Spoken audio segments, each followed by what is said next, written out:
Hello students. आप law कर रहे हैं, चाहे वो एलएलबी कर रहे हैं 3 इयर्स का, चाहे आप 5 ईयर की बीए एलएलबी कर रहे हैं। आपके लिए ये वीडियो बहुत ही यूज़फुल है, क्योंकि जो लॉ के स्टूडेंट होते हैं, स्टूडेंट्स लोगों को प्रॉपर जानकारी नहीं मिलती है कि हमें आगे फ्यूचर में क्या करना है, जिससे वो लोग जो है बड़ा घबरा जाते हैं और सोचते हैं कि लॉ करने के बाद हम क्या करें। तो आज आप लोग को बताया जा रहा है top government job for law student. जो लॉ स्टूडेंट्स होते हैं उनके लिए टॉप जो गवर्नमेंट जॉब होती है वो कहाँ कहाँ गवर्नमेंट जॉब ले सकते हैं। आज इसके बारे में आप लोग को इस वीडियो में पूरा बताया जाएगा, डिटेल में बताया जाएगा। आप लोग इसको बहुत सावधानी से देखें। इस पे जो आपको पूछना हो, जो आपको जानना हो, जो आपको समझना हो, उसको आप कमेंट बॉक्स में लिखते जाइएगा। हम एक एक लोगों के कमेंट्स को पढ़ते हैं, देखते हैं, और जिसकी जो ज़रूरत होती है उसके अनुसार हम उसका आंसर भी देते हैं। इसलिए आप लोग अपने कमेंट बॉक्स में कमेंट्स को ज़रूर लिखते रहिएगा, ताकि हम अपने आप लोग के कमेंट्स का आंसर दे सकें। Dear student, I am Harsh Bihari Srivastava, law experts, Pariksha refresher, online law classes from Allahabad.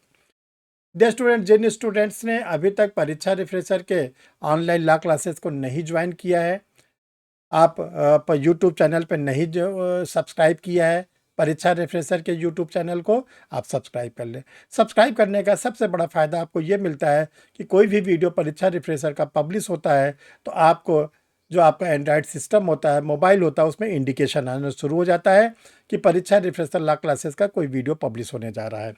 तो चलिए डियर स्टूडेंट, हम लोग रेडी हो जाते हैं अपने उस टॉपिक पर जो आज आप लोग को बताने हम जा रहे हैं। तो डियर स्टूडेंट, सबसे पहले आप लोग ये ध्यान रखिए, आप लोग चाहे एलएलबी 3 इयर्स का कर रहे हैं या 5 ईयर का कर रहे हैं, जब आपका लास्ट सेमेस्टर आता है, जैसे एलएलबी का 3rd ईयर है और बीएलएलबी का 10th सेमेस्टर, आप इंटाइटल हो जाते हैं ऑल इंडिया बार का एग्ज़ाम देने के लिए। आप जो है इंटाइटल हो जाते हैं ऑल इंडिया बार का एग्ज़ाम देने के लिए।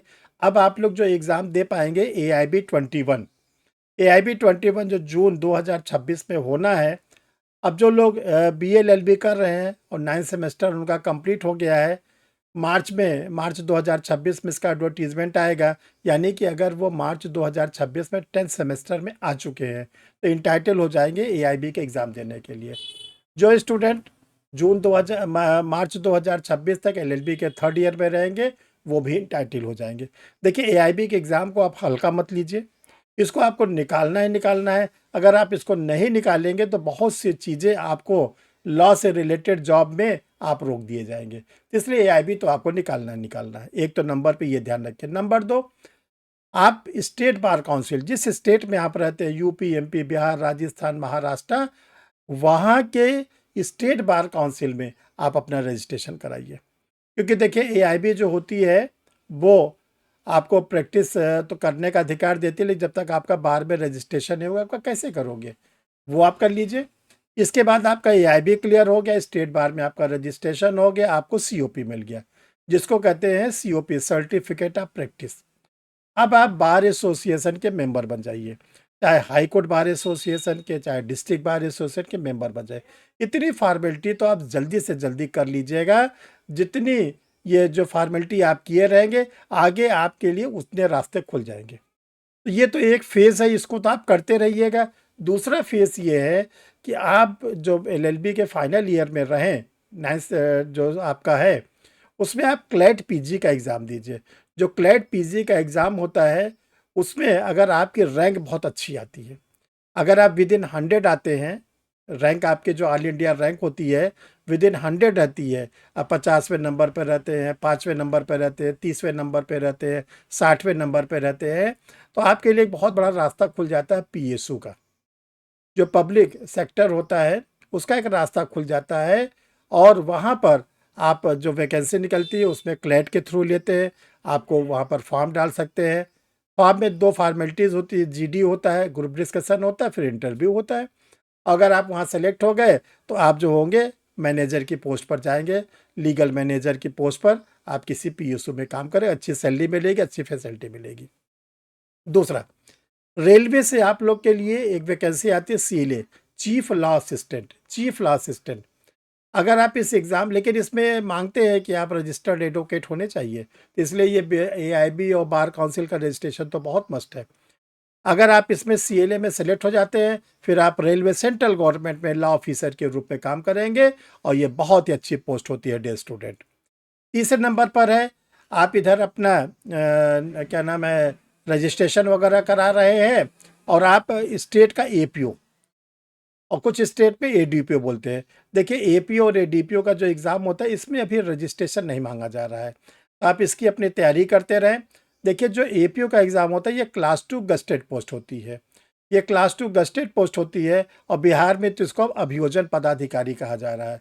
ये भी बहुत अच्छी पोस्ट होती है। एपीओ में सेलेक्ट होने के बाद आप जुडिशरी के एग्ज़ाम दे सकते हैं।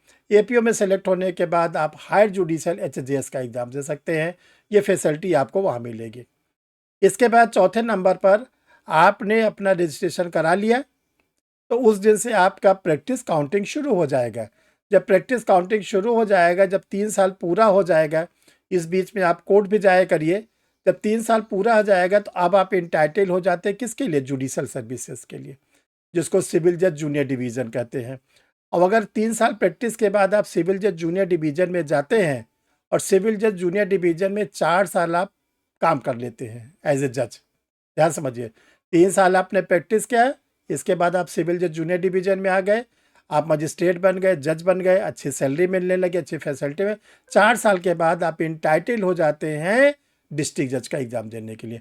अभी ऑनरेबल सुप्रीम कोर्ट ने जजमेंट दिया है कि ऐसे जज जो 3 साल की प्रैक्टिस करने के बाद 4 साल जुडिशल सर्विसेज में काम कर लेते हैं, वो इंटाइटल होते हैं डिस्ट्रिक्ट जज का एग्ज़ाम देने के लिए।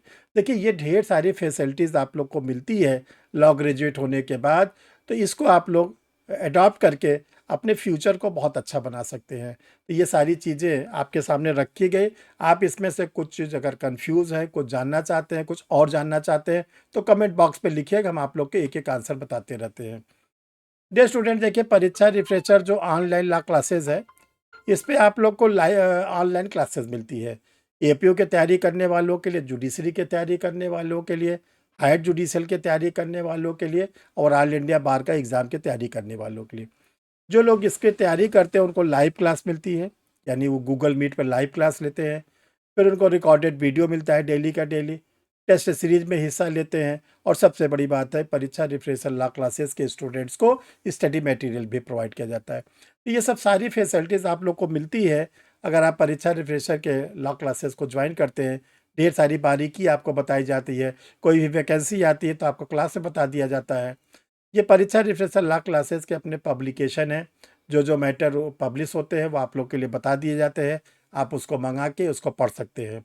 जैसे यूपी एपीओ का एग्ज़ाम है, उसके लिए मैटर निकला हुआ है। ये सब सारे matter UP APO Bihar APO के लिए है। जनरल स्टडीज़ पे देखिए मैटर दिया गया है, हिंदी और इंग्लिश दोनों में। तो आप कोई भी सुविधा परीक्षा रिफ्रेशर का लेना चाहते हैं, 2 व्हाट्सअप नंबर में से किसी पर भी मैसेज छोड़ देंगे, बता देंगे कि मुझे ये सुविधा चाहिए, आगे की फॉर्मेलिटीज़ आपको बता दी जाती है। थैंक यू डियर स्टूडेंट, फिर हम लोग किसी यूज़फुल वीडियो के साथ मिलते हैं।